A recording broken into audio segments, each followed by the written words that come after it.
Je vous propose un exercice de synthèse. Je vous laisse prendre connaissance. On dissout 0,5 g de sulfate de fer 3 dans une fiole de 25 ml. Calculez la masse molaire de ce composé ionique, puis la concentration massique, la concentration molaire, enfin la concentration molaire en solution des ions sulfate et fer 3 mis en solution, et il vous est donné les masses molaires du fer, du soufre et de l'oxygène. Alors, première chose, peut-être 25 ml. Le milli, je vous rappelle, c'est 25 10 puissance moins 3 litres. Donc, si vous regardez bien, et si vous faites à la calculatrice, ça va vous donner 0,025 litres. On vous demande de calculer la masse molaire. Le seul souci, c'est qu'il va peut-être falloir déterminer déjà la formule de l'anion sulfate. Et vous voyez que si vous ne connaissez pas, vous ne pouvez pas continuer. C'est SO4 2-. Et le cation fer 3, c'est Fe3+. Donc, pour arriver à déterminer la formule chimique du composé ionique, je vais placer en indice la valence de l'ion opposé. C'est-à-dire que je vais commencer par écrire FeSO4 dans la formule chimique. Je vais donc mettre la valence du sulfate en indice au fer et la valence du fer en indice à l'anion sulfate. Pour éviter tout problème, je vais mettre des parenthèses. Je vais rajouter un petit S pour dire que c'est solide. J'ai écrit maintenant la formule chimique du sulfate de fer 3 si je le mets en solution.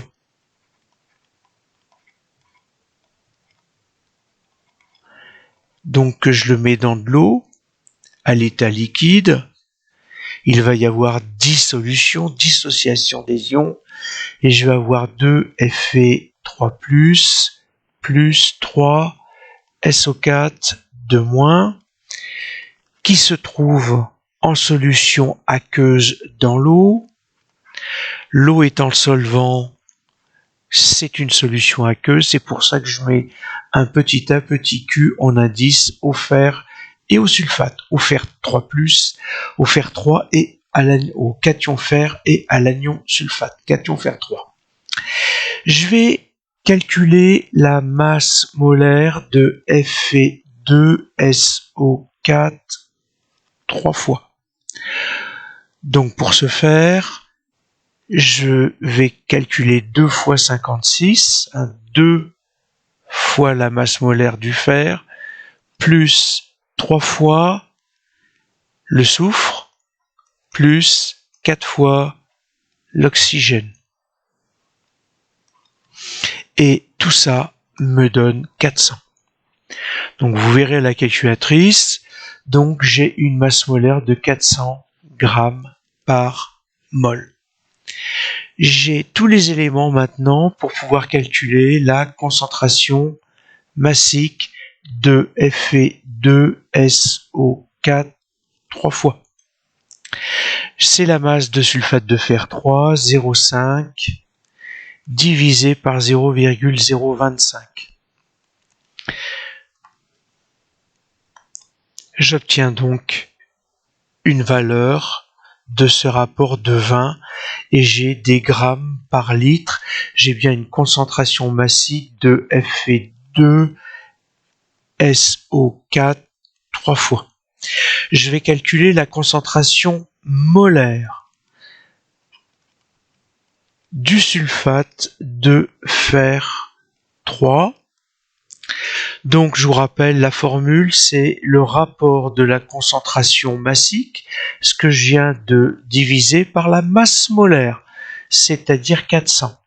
Ça me fait en fait 2 quarantièmes, et si je divise 2 par 40, ça me fait 0,05 Donc la concentration molaire de sulfate de fer 3 vaut 0,05 mol par litre ou 5-10-2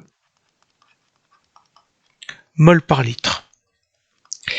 J'en arrive maintenant aux concentrations molaires en solution. Donc pour déterminer Fe3+ entre crochets, donc la concentration, c'est le symbole, la concentration molaire en solution du cation fer 3, c'est la valeur que je viens de trouver, 5 × 10⁻², que je vais moi-même multiplier par le coefficient stoichiométrique de 2.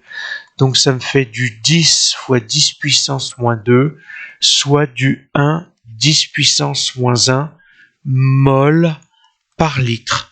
Donc ça veut dire que en solution, le cation fer a une concentration molaire de 1/10⁻1 mol par litre. Et si j'analyse, je fais le même calcul d'analyse avec l'anion sulfate, ça me fait 3 fois 0,005. Donc ça va me faire du 0,15 mol par litre. Donc la concentration molaire en solution de l'anion sulfate est de 0,15 mol par litre. Voilà, on a répondu à toutes les questions. Voilà tous les savoirs et savoir-faire que vous devez maîtriser pour pouvoir répondre à ce genre d'exercice.